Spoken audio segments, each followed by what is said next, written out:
La caída del Imperio Romano se ha contado muchas veces, un imperio de película que tras la Grecia clásica puso más cimientos en lo que sería la Europa actual. Guerras, traiciones, excesos, amor, elitismo, plebe, virtuosismo y degeneración. Los grandes imperios rara vez caen por una espada. La espada solo pone punto y final a la agonía. Las espadas las portan los héroes, héroes creados para inspirar y para empoderar. ¿Pero para empoderar a quién? Pues al pueblo, como no. Sin pueblo no hay rey, no hay impuestos, no hay élite ni historias que contar. Bienvenido a Reverso, hoy no te voy a contar la caída del Imperio Romano, hoy voy a contarte la caída del pueblo y la cultura romana, que fue la que realmente provocó la caída del imperio. Hoy voy a contarte cómo se pasa de ser independiente y autosuficiente a esclavo. En este vídeo haremos un viaje por 3 fases distintas: auge, ruptura y decadencia, en la que nos pondremos en la piel de un ciudadano romano promedio, para hacer una reflexión en la que quizá nos demos cuenta de que tenemos demasiadas cosas en común. Nos encontramos en la República Media, entre el 280 y el 146 a.C. Lucius Flavius despertaba antes del amanecer, cuando el mundo todavía era gris y el aire húmedo se pegaba en la piel como una advertencia silenciosa. No necesitaba gallos ni sirvientes que lo llamaran. Los años habían convertido el deber en algo más fuerte que el sueño. Sus manos, endurecidas por la tierra y marcadas por las cicatrices viejas de guerra, tanteaban la oscuridad hasta encontrar la túnica áspera doblada junto al techo. Cada movimiento de su cuerpo recordaba campañas antiguas: una rodilla rígida por el frío de las montañas samnitas, un hombro que nunca volvió a moverse de la misma manera después de un golpe de lanza. Su casa era pequeña, construida más para resistir que para impresionar: piedra, humo y madera envejecida. Nada sobraba, nada faltaba. En Roma, los hombres ricos comenzaban a traer mármol y lujos griegos, pero Lucius desconfiaba de todo aquello. Demasiada comodidad debilitaba el espíritu. Eso le había enseñado su padre, y el padre de su padre antes que él. Antes de hablar con nadie, caminaba hacia los cultivos. El trigo todavía respiraba la neblina baja del amanecer, y los olivos permanecían inmóviles como ancianos, observando el mundo cambiar demasiado rápido. Allí, entre tierra húmeda y silencio, Lucius encontraba el único lugar donde todavía entendía el orden de las cosas: sembrar, trabajar, resistir, sobrevivir. Roma, en cambio, ya no era tan fácil de comprender. De joven había creído que Roma pertenecía a hombres duros, campesinos que tomaban la lanza cuando la ciudad lo exigía y regresaban después a trabajar su propia tierra. Ahora escuchaba nombres de senadores enriquecidos, generales ambiciosos y familias que acumulaban más tierras de las que el hombre podría recorrer en un día entero. A veces, mientras afilaba herramientas o reparaba cercas, sentía una incomodidad que no sabía nombrar, como si Roma creciera hacia afuera, pero se vaciara por dentro.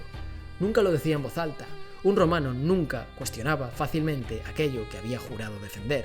Y aún así, por las noches, cuando el fuego se consumía lentamente y sus hijos dormían, Lucius observaba las sombras moverse sobre las paredes y, pensando en el precio de todo aquello, pensaba en los hombres que había dejado enterrados lejos de casa.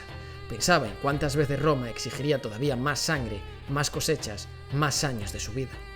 No temía morir. Ningún hombre romano admitiría algo así. Lo que realmente temía era otra cosa: que un día sus hijos heredaran una Roma demasiado grande para recordar qué era ser romano. En definitiva, Lucius era un hombre curtido, que representaba los valores del romano clásico. Un hombre lo suficientemente inteligente para ver que la sociedad ya no seguía los moldes de antaño, pero lo extremadamente patriota como para atreverse a cuestionarlo en público. Durante siglos, Roma dominó el mundo conocido. Sus carreteras conectaban continentes, sus ejércitos parecían invencibles, su cultura definía la civilización misma. Para millones de personas, Roma no era solo un imperio, era el orden natural del mundo. Es el año 27 a.C. Roma ya era un imperio de siglos de historia a sus espaldas, pero sería este año el que marcaría el comienzo de su época dorada de la mano del hijo adoptivo de Julio César, Augusto. Tras innumerables guerras internas de poder, la República había muerto para dar nacimiento al imperio. La inestabilidad se transformó en prosperidad. El mar Mediterráneo fue purgado de piratería y se construyó una red de calzadas que conectaban todo el imperio. Estos dos factores mejoraron el comercio drásticamente. La riqueza generada creó nuevas ciudades y mejoró las ya existentes. Acueductos, termas y teatros eran más comunes que antaño. La estabilidad durante este periodo provocó que el ciudadano promedio pasara de preocuparse por sobrevivir a disfrutar del ocio y la comodidad. La vida cotidiana sufrió una transformación sin precedentes. La sociedad estaba mucho más conectada gracias a la construcción de ciudades idénticas en todo el imperio que contenían elementos culturales muy marcados. El latín como lengua para el comercio y la famosa ley romana, cuya influencia llega a nuestros días, unió pueblos que antaño no se comprendían. La abundancia de riqueza permitió la construcción masiva de termas o baños públicos. El baño diario se convirtió en un ritual social que mejoró drásticamente la calidad de vida del pueblo. La unificación de la moneda, el denario, facilitó que la gente ahorrase y comprase bienes materiales por primera vez. El mundo romano había cambiado. Se pasó de sobrevivir a ser capaz de tener seda de China, dátiles de Egipto y vino de Hispania. Viajar entre ciudades y buscar nuevos trabajos era mucho más sencillo, ya que compartían idioma y cultura. El ciudadano romano tenía grandes motivaciones para alfabetizarse, dado que también aumentó la burocracia, y si se pretendía escalar socialmente, saber leer y escribir era un requisito indispensable. Es en este contexto en el que se plantan las semillas de lo que posteriormente sería el fin de una cultura rica y próspera. Las civilizaciones rara vez mueren por un solo golpe. Ya en la República temprana se dan los primeros usos políticos del entretenimiento, pero será en el fin de esta donde Julio César entiende algo que condicionaría la forma de ejercer política hasta nuestros días. El apoyo del pueblo podía ganarse no solo con leyes y discursos, sino con entretenimiento masivo, reparto de comida y demostraciones públicas de poder. Mientras Roma se hacía más rica, algo empezó a cambiar. Los ciudadanos dejaron de participar como antes. El entretenimiento reemplazó lentamente la vida cívica. El ciudadano, que antes era un actor más de la vida política, ahora se había convertido en siervo y mero espectador del sistema sin darse cuenta. El sistema recompensaba la pasividad del pueblo con comida y entretenimiento. Los emperadores entendieron algo muy importante. Una población distraída es más fácil de gobernar. Nos ponemos en la piel de Gaius Flavius. Había crecido escuchando historias de hombres que ya no parecían posibles. Su bisabuelo hablaba de campesinos que abandonaban los campos para defender Roma y regresaban después a la tierra con las mismas manos que habían sostenido el escudo. Hablaban de disciplina, deber y honor como si fueran cosas sólidas, tan reales como la madera de una lanza o la piedra de un altar. Pero Gaius había nacido en otro mundo. Roma ya no era una ciudad de ciudadanos endurecidos por la tierra. Era una bestia inmensa de humo, mármol y multitudes. Un lugar donde miles de hombres gritaban por carreras en el circo máximo, mientras veteranos mutilados mendigaban cerca de los templos, donde las noticias viajaban más rápido que las cosechas y donde los nombres de los generales importaban más que las leyes. Su padre todavía hablaba de la República con orgullo obstinado, pero Gaius recordaba otra cosa: calles tensas, rumores de conspiraciones, familias arruinadas, soldados entrando en la ciudad como si Roma fuera territorio enemigo. Recordaba el miedo silencioso de la gente cada vez que cambiaba el viento político. Por eso, cuando Augusto prometió paz, Gaius no pensó en libertad. Pensó en dormir sin escuchar rumores de guerra. Pensó en mercados abiertos. Pensó en pan suficiente para el invierno. Pensó en estabilidad. Y aunque una parte de él sentía vergüenza al admitirlo, sabía que muchos hombres de Roma habían comenzado a pensar igual. Por supuesto, no todo el mundo era ciego. Había críticos como el poeta Juvenal, que mediante la sátira sacó a relucir la reflexión de que Roma se había convertido en pan y circo. Al ciudadano ya no le importaba la desigualdad extrema, el gran desempleo en las urbes, la creciente dependencia del Estado o la pérdida de participación política real. Solo querían el pan gratuito o subsidiado del Estado y los espectáculos públicos que eran igualmente gratis o muy baratos. Antiguamente, en las calles se discutía del poder, el gobierno, las guerras o las leyes. Ahora solo se pedía comida, diversión y estabilidad. Mientras las masas miraban en la arena del Coliseo, la corrupción crecía tras el escenario.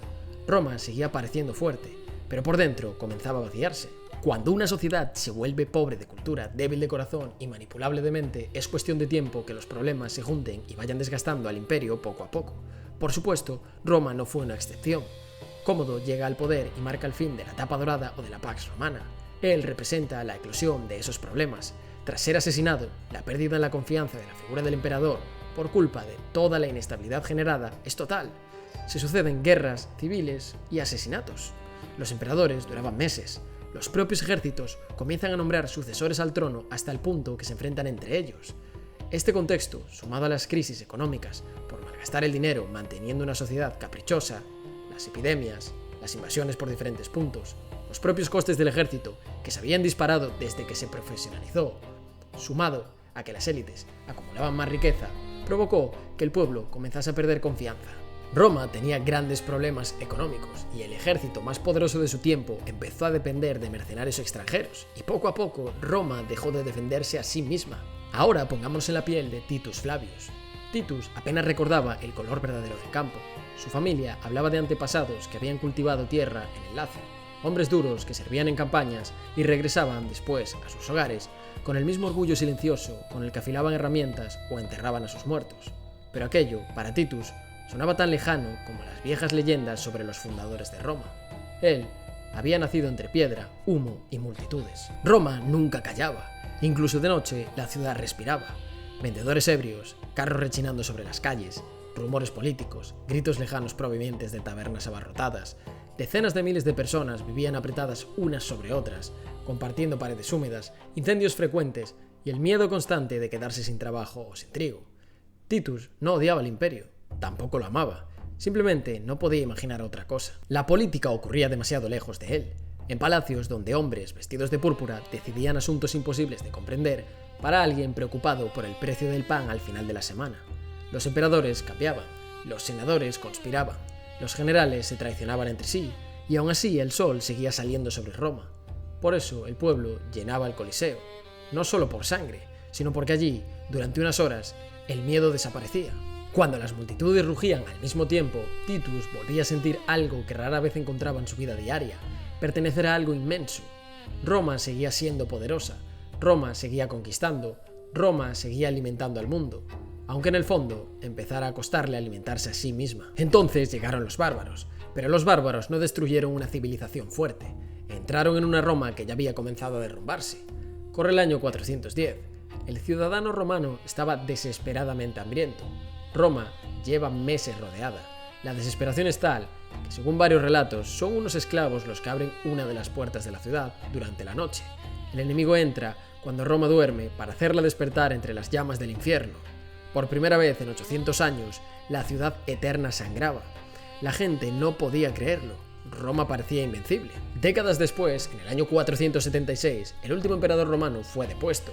No hubo una batalla final, no hubo un apocalipsis instantáneo. La mayoría simplemente siguió viviendo, mientras que el mundo que conocían desaparecía lentamente. Ahora pongámonos en la piel de Aurelius Flavius.